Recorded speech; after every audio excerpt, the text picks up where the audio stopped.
Hi, so friends, welcome back. This is the NASA Thread. Today we'll be learning how to make the simple, stylish tiered gown with puff sleeve. If this is something you're interested in, keep watching. If you're yet to subscribe, do well to subscribe and let's get right into this. Now you'll be needing a zipper for this because I'll be fixing a zipper to mine. You need your lining and you need your fabric. So this is the fabric I'll be working with. So the first thing we want to do is to go ahead to fold our fabric into two. Considering that I'm using a pattern fabric, I'm going to fold this in a way where I have my patterns placed rightly, especially at the midpoint, because I want the pattern to be the face I have on the prints I have on this to be at the midpoint. So if you're using a plain fabric, a fabric that isn't patterned, you want to fold this using your hip circumference divided by 4 plus an extra 2 inches. That's just what you need for this. Okay, so ensure to just fold this so that you can manage your fabric. But considering what I'm doing here, if you're using a pattern fabric, please follow this. So after doing that, I'll go ahead and just make a line at the top which will serve as my starting line. So my measurements are going to begin from this line which I just marked here. I'll go ahead and place half of the shoulder measurement plus half of an inch. So the shoulder measurement is 15 divided by 2 is 7.5 plus half inch, and then a neck width of 3 inches. Okay, now on the shoulder point, I'll come down by 1 inch for my shoulder slope, mark it and connect it to my neck width. Remember I said I use 3 inches. So if you're not using a zip for your gown, please use a neck width of 3.5 so that your head can pass through freely.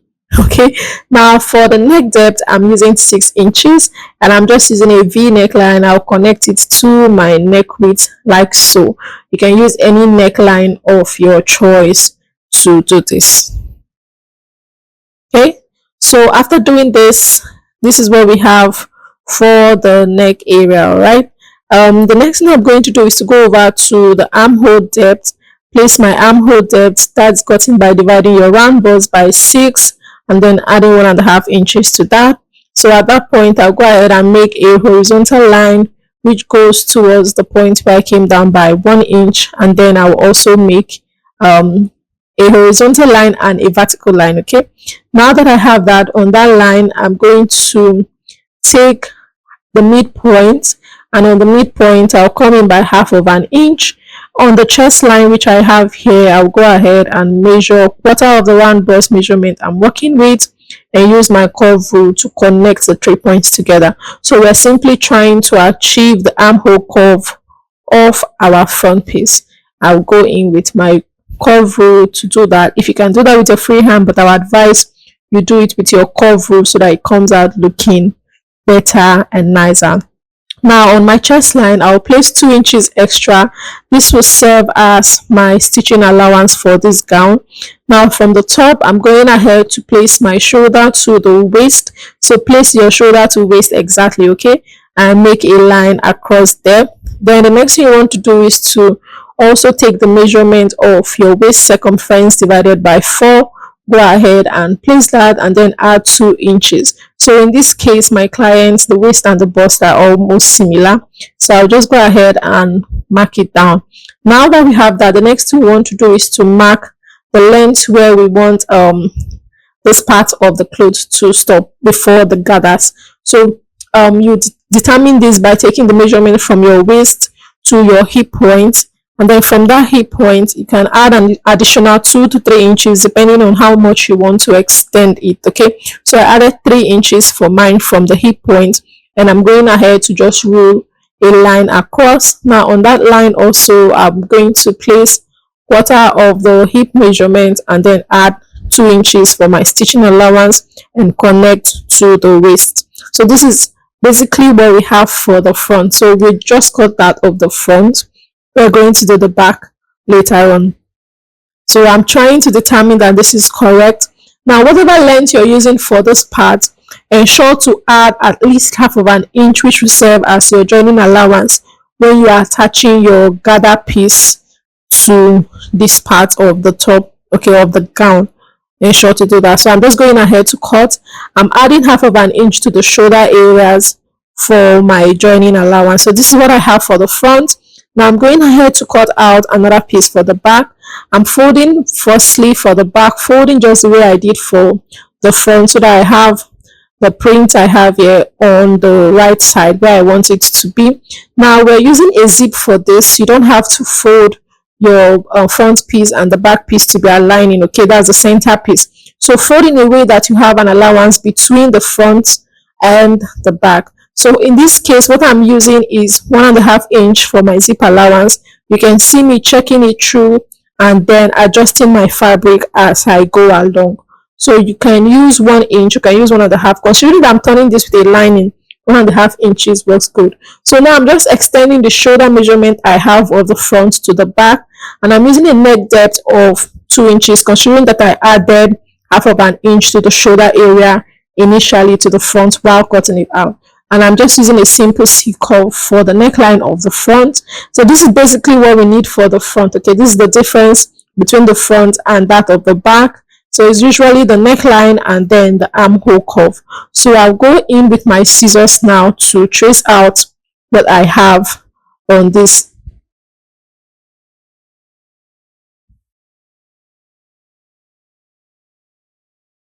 So when cutting the armhole of the back, okay, try as much as possible to add half of an inch, especially along the center area. So I actually forgot about that, but ensure to do that so that it will help your sleeves to sit perfectly, and also ensure to cut open your center back. So this is what I have. Now I'll go ahead to cut my piece on my lining. So I've gone ahead to cut on my lining. You can see this is what I have for the back. So for the back, I have two pieces for both sides. Now I'll go ahead and stitch by stitching the neckline and the sides for the front. The back, I will also stitch the neckline and then on the sides. So ensure you're placing your lining and your fabric right side to right side to do that. Now after doing that, this is what it looks like. I've gone ahead to also iron it down properly. Now next to the shoulder areas, we want to join the shoulders together. We're going to align this lining to lining and then fabric, material to material, that's pattern material to material, then pin it together. So ensure that the lining and the fab and the lining they're meeting. Okay, do that for the other part of the shoulder area also. You can either use your lining to wrap it up or just do it this way. I like doing mine this way. Okay, so after ensuring that you've pinned it properly, you go ahead and stitch it together by half of an inch on both sides. So this is what it looks like. You can see it looks neat on the inside and also on the outside. So next we're going to align the side. We want to stitch down the side. So remember we added 2 inches to for stitching allowance. We've already exhausted half of an inch to turn the sides with our lining. Okay, so what we have left is 1.5 inches. So now you want to take the measurement of your round bust.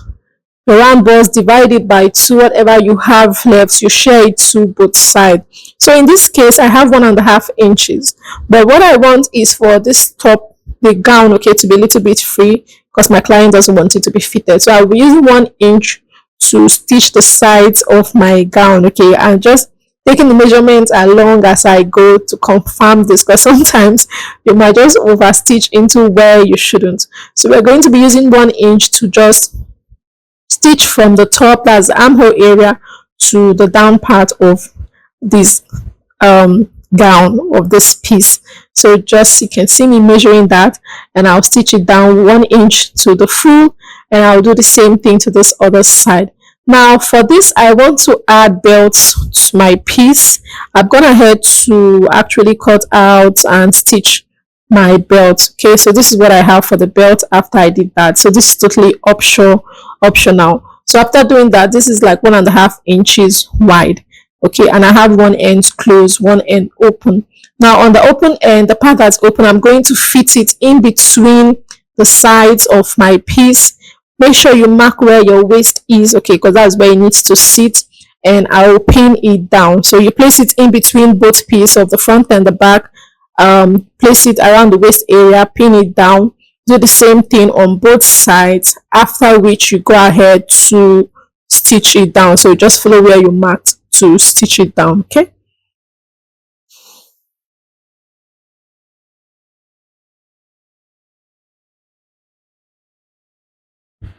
So this is what I have after I finish stitching. You can see this is looking nice already. Okay, so now we want to work on the gathered piece for this dress.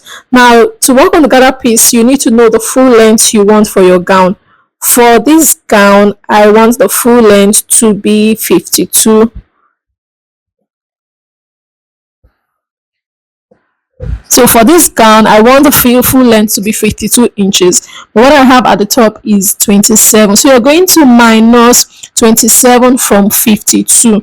So in this case, what I have is 25 after minusing 27 from 52. It means my gathers is going to be 25, sorry, in order for it to be 52 inches full length. Now I want the first layer, that's the first step, to be 20, and then the second step to be 5 inches. So the first one will be bigger than the second one. Now to the first one, I'm going to add 1 inch, which will be for joining at the top and of the base, and then the second one I'm going to add 2 inches, which will be for joining and also hemming at the base also. Now to get the volume of fabric we need, go ahead and take what you have along the end, like so. You can see me measuring this out. We're going to measure out what we have here. Now go ahead and write it down. So what I have is 48 inches. Now you can either multiply this by 1.5 or 2 inches. So in this case, I'm going to use 2 inches. Now to get the first volume of the layer, I'm going to multiply 48 times 2, which gives me 96, which is for the first one. Now for the second one, you're going to multiply 96 times 2, okay, to get the second one, which gives 192. So it means the first one, the width is going to be 96, while the length is going to be 21, and then the first one that way. So I've gone ahead to cut my piece. I joined the parts where I need to join because my fabric was okay, I had to join at some point. So this is what I have after doing that, and I also ensure to notch it at the top and at the base in order to know the midpoint of this piece. So this is a smaller piece. You can see the length I have here. It's not so big, unlike the bigger piece. Now I'm going to bring my top part, okay, and then also get the midpoint of this so that we can easily join this. You can go ahead and run a loose stitch on yours, okay, before attaching, but I'm going to manually gather this along as I go. So you're going to place the first layer, place the notch part together. Ensure that by the time you flip your fabric, after stitching and you flip your fabric, they're all aligning, okay? One is not upside down, like the patterns you have are not upside down. So after stitching the first layer, this is what you're going to have. You can see how nice this looks. And then you bring in the second layer, align the notched part also. Go ahead and just gather it so that it gives you a nice finishing. So this is what mine looks like after I finished. Now the next thing I'm going to do, you can see how this looks, okay? Now the next thing I'm going to do is to align my zipper area. I'm going to be fixing my zip and then closing the center back, okay?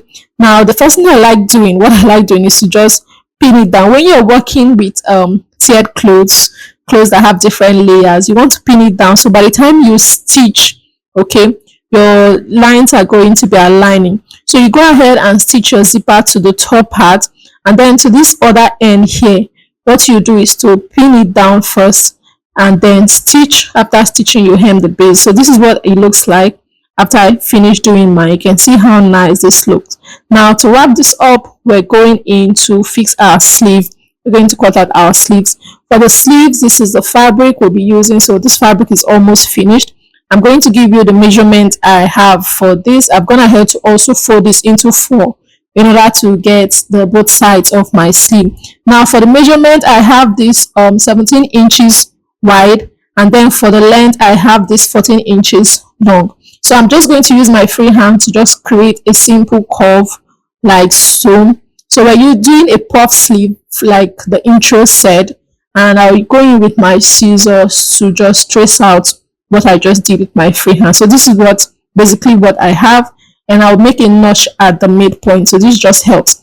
Now what we're going to do with the sleeve is to take this to the machine. You're going to start from one end, fold the down in a way that you have a casing for your elastic. You do that on both sides, and then on the top you're going to make a loose stitch. Now I've done that. I'm going to bring in my elastic. Now, to know the circumference of elastic to cut, the length of elastic, you want to know the circumference of where the sleeve is stopping. So in this case, I'm using 10 inches for both of them. So ensure that it's not so tight. Okay, yes, except you're making it for yourself. You're making it for a client. You want to ensure that it's not so tight on your client. So after doing that, I'm going to use my pin to just pass it through the casing which I have created.